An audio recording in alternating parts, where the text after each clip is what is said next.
Hello from a chilly but very sunny eastern Iowa. My name is Sally Deckard, and I am pleased today to be able to introduce Dr. Stephanie Hill Fisher and Dr. Gail Hoskins Long, who will be talking to us today about the use of in-class videos and student engagement. Are we meeting their needs? Take it away, ladies. All right. Well, thank you very much, Sally. As Sally mentioned, I'm Stephanie Hield Fisher. I'm an associate faculty member with Ashford and my colleague. Hello, everyone. My name is Gail Hoskins Long, and I'm an associate professor with the Forbes School of Business. And we know that higher education is really starting to embrace the online environment. When it was initially introduced, online education was very static. It had a lot of reading and writing, test taking. It was very text-based. And the lack of diversity in presenting the information that students needed led to lower comprehension levels of the material, lower engagement in the classes. And recent research is demonstrating the benefits of using recorded videos in the online classroom as it relates to addressing student engagement. So this kind of piqued our interest. Current research is demonstrating the value of using video in an online classroom. And so we thought, well, we've demonstrated its value. Let's see how well we're following what they're recommending.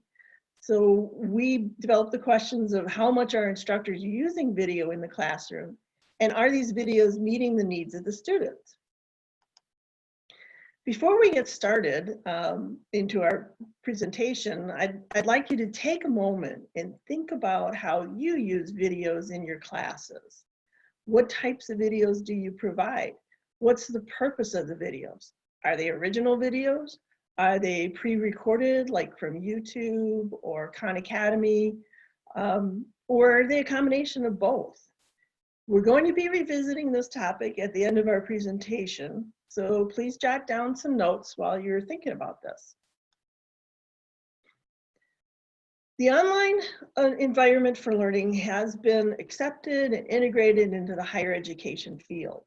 So no longer do students need to be able to attend classes during the day in order to get their degree. Online has provided opportunities to learners who work full-time, who have family obligations, who live in cities where commuting through traffic can be problematic, like me living in Charlotte. And in addition to all that, we're no longer geographically bound as to what school we can attend. We can live in North Carolina and attend a school in San Diego, California. The initial transition to the online environment presented many issues, which is not unexpected. When you start something new, you can have the best laid plans, but when you really start using it, there's typically things you want to tweak and sometimes things you need to fix. So many online courses were designed initially using the exact same materials as the in-person version of the class. So we would take our syllabus and basically just post it up online. This led to really courses that were really heavy in text-based content. That in turn led to a disconnect between the students and us as the teachers. It led to low student engagement and retention. And it also led to students not meeting course outcomes and goals. As online learning started gaining acceptance, it became clear that we needed to address those issues. And video content arose as an answer to this issue. So an early use of the videos online were actually recordings of in-class lectures, and they were used to enhance the material that was posted into the online course. But when you think of those early videos, think in terms of like in a traditional university with a lecture hall and amphitheater seating and a couple hundred students and a 2-hour lecture from the professor. Those videos were less engaging for the students. They didn't often actually listen to them. Then the internet started really growing and taking off. And we see sites like YouTube and Khan Academy become created. And the use of pre-recorded videos becomes more accessible to us. The research indicates that including these types of pre-recorded videos as supplemental resources for our students has a positive impact on self-study. And while pre-recorded videos are beneficial, student self-motivation and instructor presence are increased with the use of instructor-recorded videos. So the studies show that students most prefer our instructor-recorded videos. These videos actually help to increase student motivation. They increase the amount of time students actually spend watching the videos. And when students spend more time watching the videos, they're more engaged with the course and with its content. So these are some of the benefits of using video in the classroom. Since increased engagement and retention are important aspects of online learning, it was found that the videos actually help to increase those. Online students are a diverse, non-traditional group, and the research shows that use of video in the online class supports their learning needs. We're not typically teaching 18-year-olds who just graduated from high school. And these online videos give those students multiple opportunities for learning the concepts. It also gets to the different learning styles. So we have the visual and the auditory, not just the people who can read information. And it provides the flexibility and the convenience that our non-traditional students are looking for in their learning experience. And the research indicates that attainment of learning outcomes and student satisfaction are increased when we use videos in the classroom. Instructor recorded videos really help to increase student motivation and the amount of time that the students spend watching the videos. High instructor presence has been shown to positively impact student engagement, retention, and satisfaction. And students will actually persist through more difficult material when our presence is high in the classroom. It reduces their frustrations, and it reduces the feelings of isolation for online students when they see that we are more active in the class. Student retention and engagement has been a common theme through the research on the use of videos in the online classroom. The studies show that using those videos has a positive impact on both issues. Engagement between us and the student is important in the online environment because of the physical disconnect between us. We're not in the same place at the same time. And students can feel disconnected from us and their classmates because of this. Videos are one way we can achieve that interaction between us and the students and build a relationship with the student. Excuse me. Having a relationship with their instructor has been shown to positively impact a student's success in school. The use of personalized content in the videos has been shown to significantly increase excuse me, student satisfaction. It increases their engagement and their retention.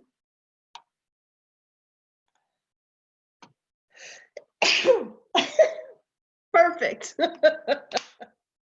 Bless you. So, while there are many benefits from the use of videos in the online classroom, the drawbacks are minimal. There are drawbacks, but there's actually no drawbacks for the students. There's no research that indicates using online videos is detrimental to the students. The biggest drawbacks actually come for us. They come from the creation and the purpose of the videos more than anything. So one of the challenging things is encouraging us as faculty to create and use videos in online classes is the amount of additional time that it takes to create a video. The important thing to remember is it's not necessary for us to use a recording studio, students really aren't looking for professional productions, professional equipment. We don't need to have, The Rock come in as a guest speaker. They're really, they benefit from just videos put on by us, even if they're basically simple videos. And fortunately for us, there are multiple services embedded into many of the learning management systems, including Canvas. We can actually create videos right in our classroom. There's also free online recording options like Screencast-O-Matic. These easy-to-use tools enable us to create a video in minutes. In addition, instructor-created videos can be used across sections. So we don't have to record the same video every time we teach, Accounting 101. We can record it once and save it and use it in multiple sections of the class as we teach it. They do want us to be ourselves in the videos. If we have to clear our throat or if we accidentally sneeze, it's okay. Students are not expecting Hollywood presentations. We need to keep our audiences in mind when we create the videos, in terms of topics to cover and how to present them. It's also been shown that summary notes have been identified as an additional boost to the benefits of the video. So those summary notes can really add a little bit more impact to the videos that we post. Now, these are 5 of the different ways that we can use videos in the classroom. And of the ones listed, one of the main ways that can really enhance a student's learning experience is when we use video to help explain a complex or a difficult concept. Many of these complex concepts are challenging to communicate via text or through PowerPoint slides, and video gives us the ability to explain them more effectively. Research indicates that these more detailed explanations have led to increased student scores on final exams. We can also see an overlap here in the uses of videos. You can, if you want to give a general explanation to the class, you can post it in an announcement. You can post it in a discussion. And not only are you creating that engagement with your explanation, you're creating that engagement in the discussion by having students interact with the video in the discussion. So through all of our research, we identified these 3 things as the best practices for using video in the online classroom. So first is length, and this was really important. It came up in every study that we read, and they recommend no more than 6 minutes as the time for the videos that we create. They recommend breaking up complex ideas. And if you think about it, sometimes you might initially feel like this is going to be too hard to just say in 6 minutes. For instance, if you're trying to teach about a balance sheet and you want to do a video on a balance sheet and it takes you 20 minutes because you got to cover assets and liabilities and owner's equity and where you get these numbers and how you put it together. Instead of doing a 20 to 25 minute on all of that, you could just do one video on assets, one on liabilities, one on owner's equity, and one how to get the numbers and one how to put it together. Then you have like 5 2 to 3 minute videos, and the students are more likely to watch those shorter videos than they are the 20 to 25 minute presentation. In addition, it really gives the students some engagement because they're driving their learning. Perhaps there's somebody who understands what an asset and a liability is, but they're not as clear on owner's equity. Instead of watching the longer video and fast forwarding through it till they get to what they need, they can pick and choose. They can go in and watch the owner's equity one and say, okay, now I get it. And that's all I needed. They're driving their education. They're more engaged. Instructor presence is very important. In fact, if you haven't already completed your instructor presence certificate with Ashford, it's really good because it's very important. It's very important for student engagement and retention. The ways we can increase instructor presence with video is by doing one of my least favorite things, using the webcam and the voiceover. Now, typically when you're doing a video for your classroom, you're automatically doing the voiceover because you're explaining the concept to the students. But also having our image on screen, the little webcam up in the corner or down in the corner, wherever, of your presentation adds a face to the voice, it adds expression, it adds more presence with the student, increasing that connection and building that relationship. And if you just don't have a webcam or you just can't bring yourself to be videotaped, even taking your profile picture and putting it in the corner while you voice over your presentations helps increase that instructor presence. And the final thing was our videos need to be interactive. You know, ask the student questions in the video, give them some food for thought, something to explore. Use them to give them feedback. It's another way to make it more interactive. So that's the research that we found exists so far on using videos in online classes. I'm going to turn it over to Gail now to explain what our research entailed. Well, thank you, Dr. Steph. And to give you a little background about our study, as Dr. Steph mentioned earlier, our study was made up of 2 surveys in hopes to find out if students were receiving video content in the classroom equal to what instructors were using video content in the classroom. We thought this information would be helpful to us instructors to see what we're doing right and where we can improve. The survey for the students had 12 questions, and the survey for the instructors had 13 questions. And we made the survey available for 1 week through sites such as LinkedIn and Facebook. And per the IRB, the Internal Review Board, and to avoid any biases in our research, we could not use any Ashford or Zovio sources to promote our survey. So some of the groups we posted to were the distant learning professionals, online adjunct professors, online educator, and those are just to name a few of them.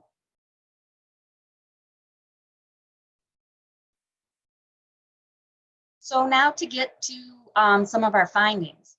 We received 1 student response and 13 responses from instructors. So spoiler alert, we could not make any inferences of the larger population because of our small response rate. So we're going to describe the responses of our 1 student along with the responses of our 13 instructors so you can get an idea of what we're doing.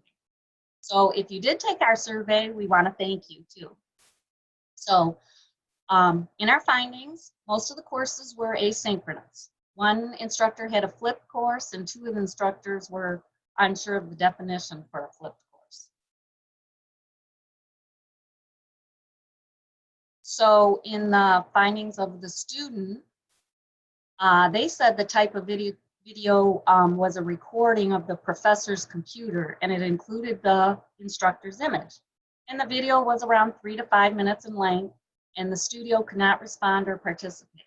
So it was nice to see that some best practices were followed by the instructor, so that's great. And with the instructor findings, there were 2 extremes regarding length. 1 video was 2 minutes in length, and 1 was as long as 30 minutes in length. And the rest of the responses had an average of around 7.3 minutes in length. So, so those were close, and 6 out of the 13 instructors included their image. So that was good too. So in the design of the courses, most of the instructors could add their own videos, and they also had input about the design or what video was added to the course room. Less than half of the instructors had pre-embedded videos already in their courses. And as you can see on this slide, the students said there were videos in all areas of the course room. In case this is kind of hard to read, some of the areas were instruction, announcements, discussions, lectures, and feedback. And here we can see the areas the instructors used video content. And all the areas were the same, except for none of the instructors used videos to give feedback. So this takes us to the last part of our survey. And the last part, we asked about customized videos, and the students said yes, that the instructor used customized video for the feedback. And only one instructor said they used customized videos. And in the previous slide, we saw that none of the instructors use videos for feedback.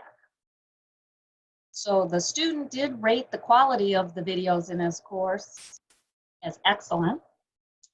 And the instructors used services such as YouTube, Jing, Collaborate as some of the ways to create their videos. And Dr. Steph and I have also used Screencast-O-Matic, so we wanted to add that to the list. So let's summarize and compare our findings to best practices. Earlier, Dr. Steph showed the best practices for length of videos should be no longer than 6 minutes. And our findings showed an average of 7.3 minutes, one being up to 30 minutes in length. And so for the instructor presence, best practices tells us to use a webcam or to include an image to make it more personal. Our findings showed that almost half of us include an image. And for being interactive or using videos to give feedback, we found this area to be the greatest opportunity for improvement, since none of the instructors used videos for feedback or were interactive. So we're hoping that you can use this information as motivation to use videos in the course room and to use it for feedback as well. So now back to Dr. Steph. Thank you, Dr. Gale. So as promised, we wanted to revisit your use of videos in the classroom. So as you think about what we've presented here in the 3 best practices that we mentioned, think about which ones are you using, which ones you think you might use in the future. And we would be interested to know if there's any you would add to best practices for using video in the classroom. And that's pretty much all the information we had to share. We hope that this research has motivated you to think about ways to implement videos in your classrooms. I guess we can open it to any questions if you have any. I see in the chat that Ryan posted a resource that CETL created a video for faculty showing them how to record and upload videos within their classroom. So thank you, Ryan.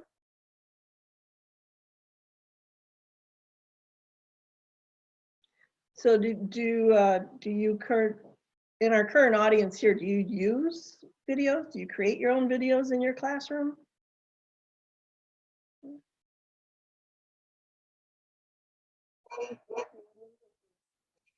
All right, Pamela has for years. Yeah, Great. Jania has used it.